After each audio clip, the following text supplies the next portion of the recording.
ইসলামের প্রথম খলিফা হযরত আবু বকর সিদ্দিক রাদিয়াল্লাহু তাআলা আনহুর ইন্তেকাল হয়। তারপরে হযরত ওমর রাদিয়াল্লাহু তাআলা আনহু খলিফা হয়। হযরত ওমর রাদিয়াল্লাহু তাআলা আনহুকে শহীদ করে দেওয়া হয়। তারপরে হয় হযরত ওসমান রাদিয়াল্লাহু তাআলা আনহু, তাকেও শহীদ করে দেওয়া হয়। তারপরে হয় হযরত আলী রাদিয়াল্লাহু তাআলা আনহু, তাকেও শহীদ করে দেওয়া হয়। তারপরে হযরত হাসান রাদিয়াল্লাহু তাআলা আনহু 6 মাসের জন্য ইসলামী খেলাফত হিসাবে তিনি দায়িত্ব পালন করলেন। হযরত হাসান রাদিয়াল্লাহু তাআলা আনহুর পরে হযরত মুয়াবিয়া রাদিয়াল্লাহু তাআলা আনহু খলিফা হয় দীর্ঘ 40 বছর। দীর্ঘ কত বছর? 40 বছর। আগে ছিল 20, তারপরে উনি একাভাবে গভর্নর হিসেবে ছিলেন 20 বছরের মতো, আর একাভাবে প্রধানমন্ত্রী হিসেবে দায়িত্ব পালন করেন 20 বছর। টোটাল কত বছর? 40 বছর। তারপরে এখন প্রশ্ন আসতে পারে যে তিনি তার ছেলে ইয়াজিদকে কেন মনোনয়ন দিলেন? খলিফা বানানোর জন্য তিনি মানুষদের কাছ থেকে ভোট চাইলেন, কি জন্য? আমার সম্মানিত মুসলিম কেরাম, দীর্ঘ 40 বছর একজন প্রধানমন্ত্রী যদি থাকে, তার জনপ্রিয়তা হয় আকাশচুম্বী। তার জনপ্রিয়তা হয় কি? আকাশচুম্বী। ওইদিকে মক্কা, মদিনা, তারপরে সিরিয়া, শাম, মিশর, ইরাক, সাউথ আফ্রিকা, তারপরে এভাবে আসতে আসতে আসতে একদম আফগানিস্তান, পাকিস্তান পর্যন্ত ওনার প্রসার ছিল। পাকিস্তান পর্যন্ত ওনার শাসন আমলে তিনি এই দেশগুলো তিনি শাসন করছেন। এখন মদিনা এবং মক্কার কিছু সাহাবায়ে আজমাইন ছাড়া বেশিরভাগ সাহাবায়ে আজমাইন এবং কি সিরিয়া, ইরাক, মিশর, বিভিন্ন যতগুলো রাষ্ট্র আছে, বেশিরভাগ রাষ্ট্র কুফা, বেশিরভাগ রাষ্ট্রের সাহাবায়ে আজমাইন যে যেখানে ছিল তারা রায় দিল আপনার ছেলে ইয়াজিদ হইতে পারে, আপনার ছেলে ইয়াজিদ হইতে পারে খলিফা। বিশেষ করে মুগীরা বিন শুবা রাদিয়াল্লাহু তাআলা আনহুর কাছ থেকে পরামর্শ চাইলেন।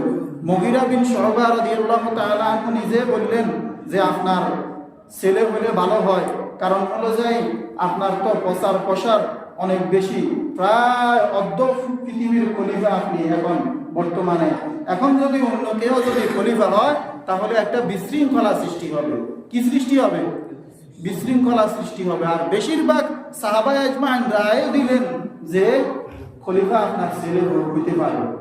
পরামর্শক্রমে হযরত মুয়াবিয়া রাদিয়াল্লাহু তাআলা আনহু তার ছেলে ইয়াজিদকে খলিফা হিসেবে নিযুক্ত করেন। হযরত হাসান রাদিয়াল্লাহু তাআলা আনহু তিনি এটা পছন্দ করলেন না। হযরত আব্দুল্লাহ ইবনে জুবাইর রাদিয়াল্লাহু তাআলা আনহু পছন্দ করলেন না। জুবাইর রাদিয়াল্লাহু তাআলা আনহু পছন্দ করলেন না। অনেকজন সাহাবায়ে আজমাইন বলেন যে হুসাইন জীবিত থাকতে হুসাইন হওয়ার দরকার ছিল খলিফা, আমরা তাকে খলিফা হিসাবে মানি না। হযরত মুয়াবিয়া রাদিয়াল্লাহু তাআলা আনহু মৃত্যুর পূর্বে মক্কা মদিনায় সফর করছেন। এখন প্রশ্ন আসতে পারে, ইসলামের প্রাণ কেন্দ্র মক্কা এবং মদিনা, হযরত আলী রাদিয়াল্লাহু তাআলা আনহু মদিনাতে ছিলেন, কুফাতে ছিলেন। হযরত ওসমান রাদিয়াল্লাহু তাআলা আনহু মদিনাতে ছিলেন। ওমর রাদিয়াল্লাহু তাআলা আনহু মদিনাতে ছিলেন। ওইখান থেকে দেশ চালাইছেন, পৃথিবী চালাইছেন। হযরত আলী রাদিয়াল্লাহু তাআলা আনহুর বেলায় হযরত আলী চিন্তা করলো যেহেতু সারা বিশ্ব আমার আয়ত্তে, এখন আমি মাসকিনারে চাইলে আমার জন্য একটু ভালো হয়। এই জন্য আলী রাদিয়াল্লাহু তাআলা আনহু চলে গেলেন কোথায়? কুফাতে। ওই কুফাকে মেন শহর হিসাবে কি করলেন? নিযুক্ত করলেন। ইসলামের রাষ্ট্র চালাইতে যে মেধাগুলা দরকার, ওই মেধাগুলা সাহাবায়ে আজমাইনের ছিল। এই জন্য বলতেছে ওনার আমলে, ওমর রাদিয়াল্লাহু তাআলা আনহুর আমলে ছিল, উসমানের আমলে ছিল। একবার হযরত মুয়াবিয়া রাদিয়াল্লাহু তাআলা আনহু উসমানকে বললেন, ও উসমান, আপনার পিছনে মুনাফিকরা বাচ্চে আপনারা শেষ করে দিব, শহীদ করে দিব। আপনি একটা কাজ করেন, আপনার নিরাপত্তা আমি দিব, আপনি চলে আসেন সিরিয়াতে, মানে অর্থাৎ শাম, সিরিয়াতে চলে আসেন, আপনারে নিরাপত্তা দিব। তখন হযরত ওসমান রাদিয়াল্লাহু তাআলা আনহু বলেন যে আমি রাসূলের দেশ ছাড়ি, মদিনা ছাড়ি, আমি সিরিয়াতে যাব না, প্রয়োজনে শহীদ হইতে রাজি আছি। কিন্তু আলী যখন খলিফা হয়, ওনার মেধা, ওনার জ্ঞান, ওনার প্রজ্ঞা, উনি চিন্তা করলেন যে না, আমি দেশ শাসন করুন, পৃথিবী শাসন করুন কুফা থেকে। কোন জায়গা থেকে? কুফা থেকে। কুফা হলো এটা ইরাক। ইরাক কুফা অনেক জনে ছিলেন না যে কুফা কুফা কোন যে বুঝি না, কুফা মানে ইরাক। ইরাক থেকে উনি যেটা ভালো মনে করছেন, এই ইরাক থেকে। তো সংক্ষেপে কথা, অনেক কথা, যে হযরত আলী রাদিয়াল্লাহু তাআলা আনহুকে শহীদ করে দেওয়া হয়। তখন হাসান রাদিয়াল্লাহু তাআলা আনহু বলেন যে খলিফার প্রথম তিনি এটা আমি যে খলিফা হম এটা তিনি দাবি করেন নাই। কি করেন নাই? দাবি করেন নাই। একথা বলছে যে ইয়াজিদকে খলিফা হিসাবে আমি মানি না। ওনার মতো অন্যান্য সাহাবায়ে আজমাইনও বলছেন যে ইয়াজিদকে খলিফা হিসাবে মানি না, প্রধানমন্ত্রী হিসাবে মানি না, তার কার্যকলাপ আমাদের কাছে কি নয়, পছন্দ হইল। এই ফাঁকে ওই কুফা থেকে তো শাসন করছেন হযরত আলী রাদিয়াল্লাহু তাআলা আনহু। ওইখানে হযরত আলী তার আব্বার কিছু জনসমর্থন ছিল কি ছিল না, তারা এবার হযরত হাসান রাদিয়াল্লাহু তাআলা আনহুর কাছে চিঠি পাঠাইছে 150টি। একটা দুইটা নয়। কয়টা? একটা দুইটা নয়, 150টি চিঠি পাঠায় হযরত হুসাইন রাদিয়াল্লাহু তাআলা আনহুর কাছে। হযরত হুসাইন রাদিয়াল্লাহু, এই চিঠির মধ্যে এটা লেখা থাকে যে আমরা ইয়াজিদকে, এটা সারমর্ম বলতেছি, আমরা ইয়াজিদকে আমরা খলিফা হিসাবে হুজুর মানি না। আপনি আমাদের ইরাকে আসেন, কুফাতে আসেন, আমরা আপনার হাতে বায়াত গ্রহণ করব। মানে অর্থাৎ আপনাকে আমরা নেতা হিসাবে, কি প্রধানমন্ত্রী হিসাবে স্বীকৃতি দেব এবং মেনে নেব। এভাবে ফাটাইতে ফাটাইতে ফাটাইতে ফাটাইতে 150টা, 150টা কোনো জবাব আসে না। এভাবে ফাটাইতে আছে, ফাটাইতে আছে, ফাটাইতে আছে, ফাটাইতে আছে হযরত হুসাইন রাদিয়াল্লাহু তাআলা আনহুর কাছে। আরো একটা লেখা ছিল যে কুফার যে জামে মসজিদ আছে, এই জামে মসজিদের খতিবের পিছনে আমরা জুমার নামাজও পড়ি না, ঈদের নামাজও পড়ি না, প্রয়োজন হলে আপনি যখন আসবেন তখন আপনাকে কি করব, ওইখানে খতিব হিসাবে নিয়োগ দিন, তার অন্য জায়গায় আমরা কি করব, ট্রান্সফার করব। আমরা তার পিছনে কি পড়ি না, জুমার নামাজও পড়ি না, ঈদের নামাজও কি পড়ি না। এইভাবে 100 সারমর্ম কথা ছিল, এটা 150টা ছিল। কয়টা চিঠি? 150টা। এবার তখন হুসাইন রাদিয়াল্লাহু তাআলা আনহু চিন্তা করলেন, নিয়োগ করলেন, ইচ্ছা করলেন, ইরাদা করলেন যে আমি মনে হয় আমার কুফা গেলে ভালো হবে। কুফা গেলে কি ভালো হবে। আবার চিঠির মধ্যে এটাও লেখা ছিল যে ইয়াজিদের কার্যকলাপ আমাদের কাছে কি নয়, পছন্দ নয়, তারে আমরা মানি না, আপনারে আমরা মানি। তখন এই রওনা দিল মদিনা থেকে মক্কা। মদিনা থেকে কোথায় রওনা দিল? মক্কা। এই মক্কায় যখন রওনা দিল, এর নাম হলো আব্দুল্লাহ ইবনে মুতির। আব্দুল্লাহ ইবনে মুতিরের সাথে দেখা হয়। কার সাথে? আব্দুল্লাহ ইবনে মুতিরের সাথে দেখা হয় যে হুজুর, আপনি শুনছি আপনি নাকি ইরাকের দিকে যাওয়ার ইচ্ছা করলেন। বলতেছে হ্যাঁ, আমি তো ইচ্ছা করলাম যে ইরাকের দিকে যাওয়া, কুফাতে যাওয়া। হুজুর, আপনি ইরাকবাসীদেরকে চিনেন না। এই যে এখন আমি এই কথাগুলো ভেঙে ভেঙে বলতেছি, এই আলোচনাগুলো আমরা 10 মুহররম করি না, করি কি করি না? কিন্তু তখন আমরা পুরাপুরি ভেঙে ভেঙে বিস্তারিত বলার সুযোগ পাই না। সুযোগ কি পাই? কারণ সময় 10 মুহররম আমরা 2-4টা কথা বলি, বা আধা ঘন্টা 1 ঘন্টা এশার নামাজের পরে বা মাগরিবের পরে আলোচনা করি। বেশিক্ষণ আপনারা কি, এই যে আমি কিভাবে ইসলামী খেলাফত ধ্বংস হলো, প্রথম থেকে এ পর্যন্ত যেভাবে বলে আসতেছি, ওই দিন কি এভাবে সম্ভব হতো? এই জন্যই আপনাদেরকে আপনাদের ভুলটা ভাঙানোর জন্য সাহাবায়ে আজমাইনদের উপর যেন তহমত না আসে, এজন্য ভেঙে ভেঙে ভেঙে ভেঙে বলতেছি কয়েকটি সপ্তাহ। সম্মানিত মুসলিমরা, তো আপনি নাকি কুফা যাইবেন? ওই ব্যক্তি বলতেছে, হুসাইন রাদিয়াল্লাহু তাআলা আনহু বলতেছে, হ্যাঁ আমি কুফা যাওয়ার জন্য ইচ্ছা করতেছি। এরা আমার কাছে চান, আমার কাছে সিটি 150টি সিটি হারাইছে। এরা বলতেছে আমার হাতে বায়াত গ্রহণ করবে, আমাকে খলিফা বানাইব। তারপরে ইয়াজিদের নেতৃত্ব তাদের কাছে ভালো লাগে না, এখন তার কার্যকলাপ বাড়ানো, এখন আমারে তারা যাওয়ার জন্য বলতেছে। একটা মানুষ, আপনাদেরকে বলি, আপনাদের বাড়িতে যদি আমি একবার নয়, দুইবার নয়, পাঁচবার নয়, এই বন্ধ আপনি আমার উপর বর্ষা করে দরজা বন্ধ করে রেখেছেন, আমি সকাল বিকাল জ্বালাইতে জ্বালাইতে জ্বালাইতে একবার আপনার মন বলবে কি করবে না, না হুজুর আসছে দরজাটা একটু খুলি। ঠিক তেমনি ভাবে একটা নয়, দুইটা নয়, 150টা সিটির পরে এবার হুসাইন রাদিয়াল্লাহু তাআলা নিচে করলেন, না আমি এখন কুফা দিকে রওনা দেব। ওই ব্যক্তিটা বলতেছে যে এর নাম কি না, এর নাম হলো যে আব্দুল্লাহ ইবনে মুতির, বলতেছে যে না আপনি যাবেন না, আপনি জানেন না কুফাবাসী বহুত খতরনাক, কুফাবাসী বহুত খারাপ, কুফাবাসীর লোকজন বিশ্বাসঘাতকতা করে। আপনার ইচ্ছা হলে আপনি মক্কাতে থাকেন। কোথায় থাকেন? মক্কাতে থাকেন। মক্কাতে থাকিয়া আপনি ইবাদত বন্দেগী করেন। যারা আপনার সমর্থন করে, আপনাকে আমির হিসাবে মানে নিব, প্রধানমন্ত্রী হিসাবে মেনে নিবে, তাদেরকে বলেন তারা যেন মক্কাতে আসি আপনার হাতে বায়াত গ্রহণ করার জন্য।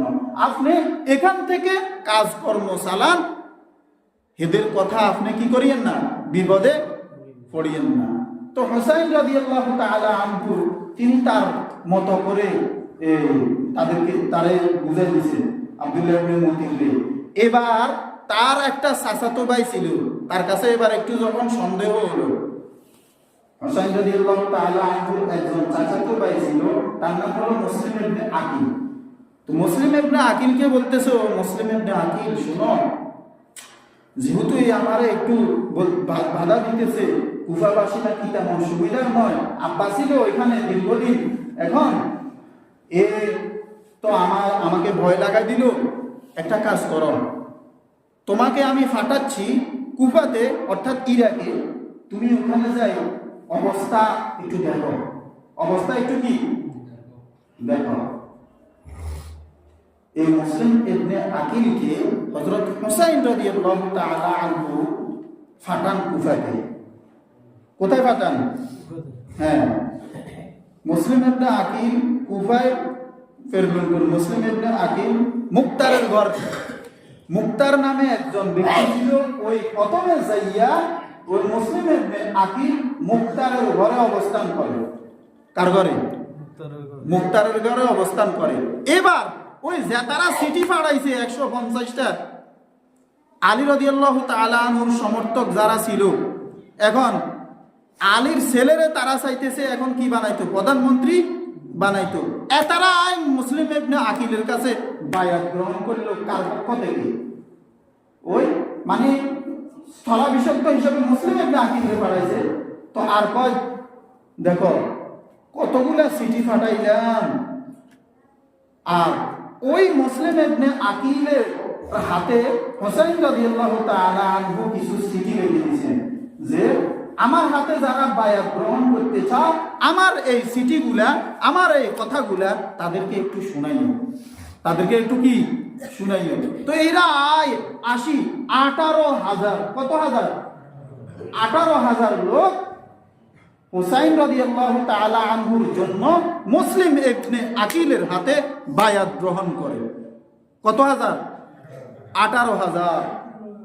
এরা কি করতো, ওই হুসাইন রাদিয়াল্লাহু তাআলা আনহু যে চিঠিটা লিখছেন মুসলিম ইবনে আকিলের হাতে দিয়েছেন, মুসলিম ইবনে আকিল যখন পড়তো আর দুই চোখের পানি ফালাইতো, দুই চোখের পানি কি ফালাইতো, আরে আমাদের হুজুর কবে আসবো, কবে আসবো, কথা বুঝতে পারছেন, কাইতো।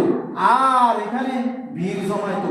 18,000 যদি মুক্তারের ঘরে বাড়ির আশেপাশে 18,000 লোক, মনে করেন আমার মসজিদের আশেপাশে যদি মানুষ ভিড় জমায়, সন্দেহ করিব কি করতে না, করিব কি করবে না, সন্দেহ করিব কোনো কি রে ঘটনা কি, ঘটনা কি রে ইয়ে মসজিদে এত লোক কিসের, এত লোক কেন জমা হয়েছে, কথা বুঝতে পারছেন। এই মুসলিম ইবনে আকিল যখন কুফায় প্রেরণ করে তখন মুক্তারের ঘরে কি করলেন, অবস্থান করলেন।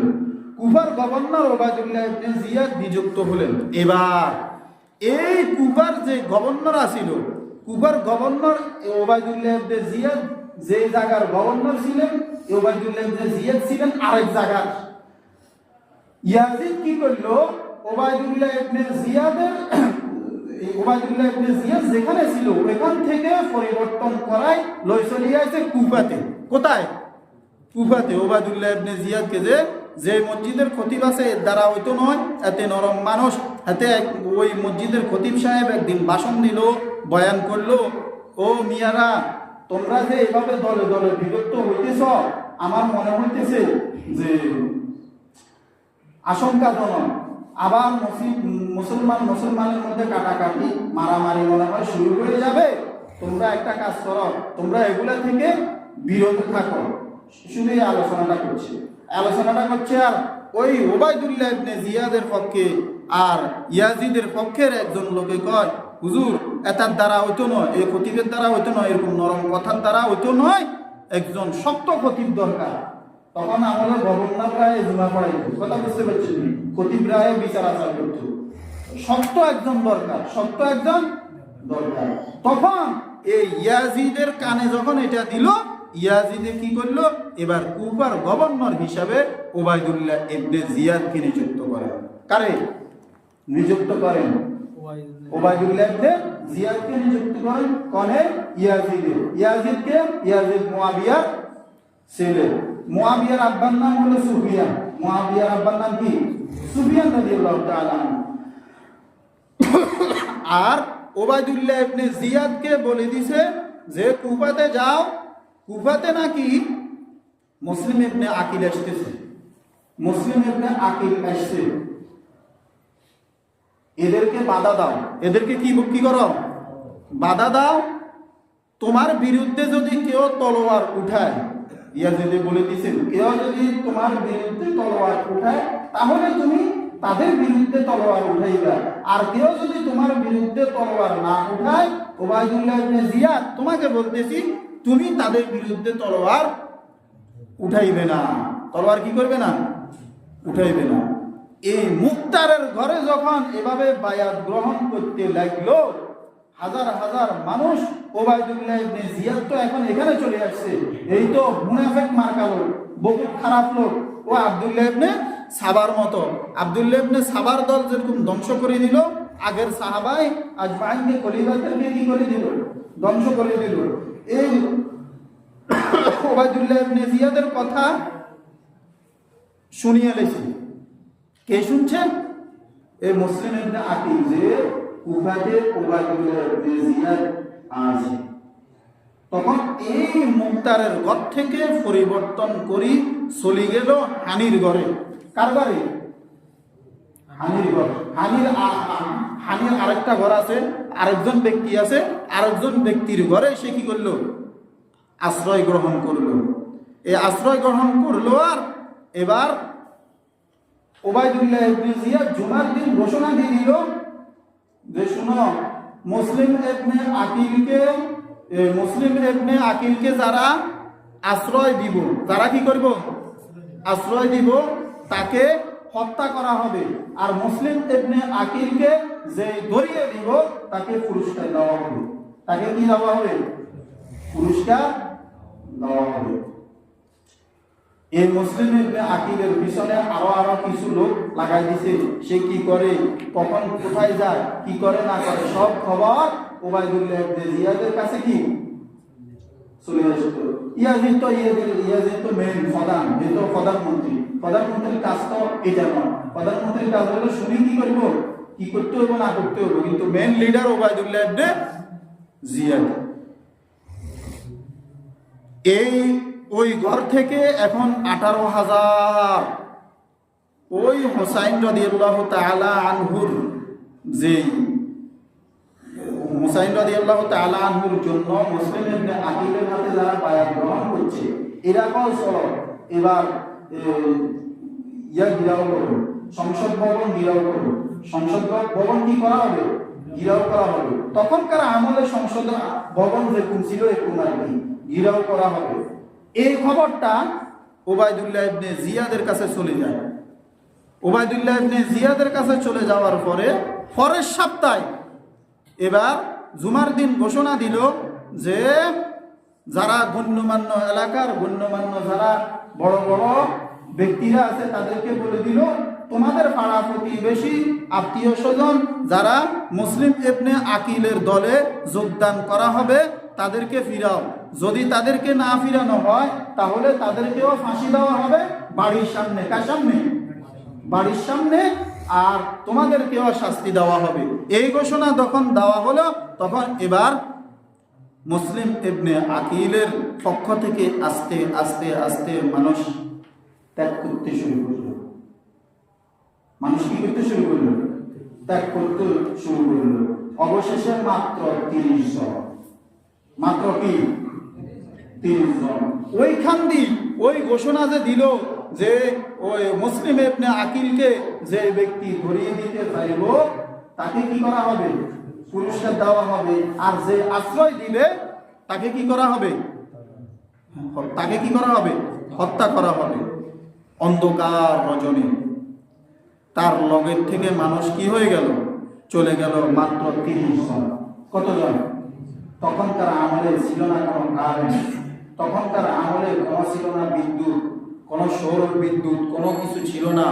অন্ধকার রজনী হানির ঘর থেকে সেই পলায়ন করে অন্য ঘরে আশ্রয় গ্রহণ করে, একা বাহির হয় 30 জন সহ। কতজন? 30 জন সহ যখন রাতের অন্ধকারে বাহির হয় তখন এই 30 জন তার পক্ষ থেকে আস্তে আস্তে আস্তে আড়াল হয়ে যায়। সে একা। এবার কি? সে একা। তার আগে আর একটা ঘটনা ঘটে গেল। ওই প্রথমে যে 18,000 লোক তার হাতে বায়াত গ্রহণ করলো হুসাইন রাদিয়াল্লাহু তাআলা আনহুর জন্য, এটা তো পজিটিভ সাইড। এই পজিটিভ সাইডের কারণে মুসলিম ইবনে আকিল কি করলেন? একটা চিঠি লিখে দিলেন। বেজাল লাগে দেখছেন? একটা চিঠি লিখলেন হুসাইনের কাছে। কার কাছে? হুসাইনের কাছে। হুসাইনের কাছে চিঠি লিখছে, হ্যাঁ হুজুর আপনি কুফাতে আসতে পারেন, কারণ ওই 18,000 তার লোক দেখছে। 18,000 কি দেখছে? লোক দেখছে তার পক্ষে আছে। তো পজিটিভ সাইড হওয়ার কারণে সে লিখলো যে হুজুর হ্যাঁ কুফাতে নিরাপদ, কুফাতে কি নিরাপদ, আপনি আসতে পারেন। এই চিঠিটা পৌঁছে গেছে। এই চিঠিটা কার কাছে? হুসাইনের কাছে পৌঁছে গেল। এই পৌঁছে যাওয়ার কিছুদিন পরে এই ঘটনা ঘটতেছে। তখন তো আর ফোনের ব্যবস্থা নাই। এলো আর তো ধরিয়ে ফেলছে, আমার তো কি করে ফেলছে? ধরে ফেলছে। তখন তো ফোনের তো আর যোগ নাই। চিঠি চলে গেল ওইখানে। ওই চিঠিটা পজিটিভ সাইড, ভালো খবর। চিঠি পৌঁছে গেল হুসাইনের কাছে, কিন্তু এখানে এর পরে ঘটনা ঘটতেছে সে দরাকার। তখন কি আর কোনো পৌঁছায় দিবার কোনো ব্যবস্থা আছে? চিঠি পাঠাইবার কোনো ব্যবস্থা আছে? হানিরে কি করলো? হানিরে ওবায়দুল্লাহ ইবনে জিয়াদের দলেরা তার বাড়ির মধ্যে নজরবন্দি করে ফেলছে। কি বন্দি? নজরবন্দি। মুসলিম ইবনে আকিল তো মহিলাগো ক্যামেরার মধ্যে ছিল। ওইখান থেকে বাহির হয়ে 30 জন সহ রাতের অন্ধকারে যখন ওই জায়গা থেকে পলায়ন করতে লাগলো, একা একা শূন্য, কোনো মানুষজন, কোনো কিছু নাই, অন্ধকার রওনা দিছে। রওনা দেওয়ার পরে পিছন দিকে যে তাকায় দেখলো যে 30 জন ছিল ওই 30 জন নাই। সে একেবারে পুরো একা। এক বাড়ির মধ্যে এক বৃদ্ধা মহিলা, ঘরের দরজাটা বন্ধ ছিল, ওই দরজা বন্ধ থেকে দরজা খুলে বাহিরে আসলো, মনে হয় জরুরত সারানোর জন্য। ওই মহিলাকে বলল যে আমি খুব বিপদে পড়ছি, আমার এই অবস্থা, আমার পিছনে শত্রু, আমার পিছনে কি শত্রু, আমাকে একটু রক্ষা করেন, আমাকে একটু কি রক্ষা করেন। তো ওই মহিলা বলল যে ক্ষমতা আমার নাই, আপনি ওই ক্ষমতার উপর হস্তক্ষেপ করতেছেন, ঠিক আছে, তারপরেও আপনার অসহায়ের কথা যখন আপনি বললেন, ঠিক আছে, এরকম একটা রুম আছে, ওই ভিতরে যাই, আপনি আশ্রয় নিতে পারবেন, আপনি আশ্রয় কি নিতে পারবেন। ওই বসনাটা তো মসজিদে দেওয়া হয়েছে, ওই মহিলার ছেলে মসজিদে নামাজ পড়তে গেছে না, তখনকার আমলে যে আমি এই কথাগুলো বলতেছি, এই কথাগুলো কিন্তু মহিলা শুনতেছে, তখনকার আমলে কিন্তু মাইক ছিল না, তো শুনবো কারা? শুধু পুরুষেরা। ওইখানে যে ঘোষণা দিল যে যদি মুসলিম ইবনে আকিলকে ধরিয়ে দিতে পারো তাহলে তাকে কি দেওয়া হবে? পুরস্কার করা হবে। আর যদি যারা আশ্রয় দিল তারা যদি ধরা খায় তাদেরকে শাস্তি দেওয়া হবে, তাদেরকে কি দেওয়া হবে? শাস্তি দেওয়া। ওই মহিলার ছেলেটা ওই জুমার দিন ওই মসজিদে কি ছিল? প্রেজেন্ট ছিল। ওই মহিলার ছেলেটা যাইয়া বাড়িতে যখন রাতের অন্ধকারে গেল, তখন তো দেখলো ওর আমার ঘরে না, তখন এই প্রাণের ভয়ে, জানের ভয়ে সে পুরুষদেরকে খবর দিয়ে দিল। তখনকার আমলের যে পুরুষটা ছিল তাদেরকে কি দিল? খবর দিয়ে দিল। খবর দেওয়ার পরে এবার ওবায়দুল্লাহ ইবনে জিয়াদ তার প্রধান যে সেনাবাহিনী বলেন তখনকার আমলে যে প্রধান ছিল তাকে ফাটায় 70 জন নিয়ে। কতজন? 70 জন। ওই বাড়ি চারদিকে কি করে ফেললো? ঘিরে ফেললো। ঘিরে ফেলার পরে বীর বিক্রমের মতো এই মুসলিম ইবনে আকিল তাদের সাথে কি করতে থাকে?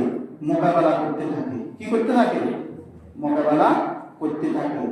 একটা এই 70 জন লোকের মধ্যে অনেক জনকে সে কি করতে ফেললো? হত্যা করে ফেললো। কি করে ফেললো? হত্যা করে ফেললো। কিন্তু জীর্ণ শীর্ণ অবস্থায় শত শত কারাগার, আপনারা আমার যতই শক্তি হোক না কেন 70 জন ব্যক্তির সাথে একজন মোকাবেলা করে কি টিকে উঠতে পারে? হ্যাঁ, টিকে উঠতে কিন্তু পারে না। এই লোক মুসলিম ইবনে আকিল 70 জন লোকের লগে মোকাবেলা করছেন এবং অনেক জনকে কি করছেন? হত্যা করে জাহান্নামে পাঠাই দিয়েছেন। তারপর সে পুরা নিস্তেজ, পুরা শরীর কি হয়ে গেল? দুর্বল হয়ে গেল। লাস্ট পর্যন্ত ওবায়দুল্লাহ ইবনে জিয়াদের সেনাবাহিনী বলতেছে, আপনি যদি আমার হাতে ধরা দেন আপনি নিরাপদ। আপনি কি নিরাপদ? আপনারে আমি কি দিব? নিরাপত্তা দিব। তখন সে আর কি করব? কিছু তো আর করার না, কিছু তো আর কি নাই, কিছুই করার নাই। তখন সেই এই জীর্ণ শীর্ণ শত শত তীরের আঘাত, শত শত ছুরির আঘাতে সে এভাবে কোন রকম যাই ধরা দিয়ে দেওয়ার পরে হীরা উঠাইল 2 হাত দিয়া সামনের দিকে অগ্রসর হইল।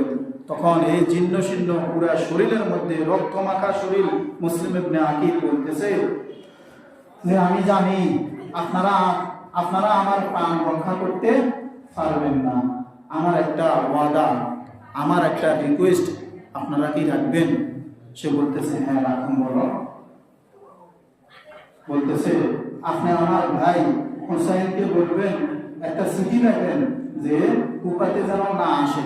কুফাতে যেন কি না আসে। কুফাবাসীরা আপনার সাথে, আপনার আব্বার সাথে গাদ্দারি করছে, আপনার সাথেও গাদ্দারি করব। আমার এই হাল, আপনি আমাকে মেরে ফেলেন, অসুবিধা নেই, কিন্তু এই চিঠিটা তার কাছে কি যেভাবে হোক কি পৌঁছে দিবেন। তো কয় আমি ঠিক আছে, আমি এটা তোমার রাখবো। এখন ওবায়দুল্লাহ ইবনে জিয়াদের নির্দেশ হলো তারে তো নিতে হবে। এর পরের ঘটনা কি ইনশাআল্লাহ আল্লাহ পাক রব্বুল আলামিন যদি হায়াতে তাইয়্যিবা দান করে ইনশাআল্লাহ আগামী সপ্তাহে সমস্যা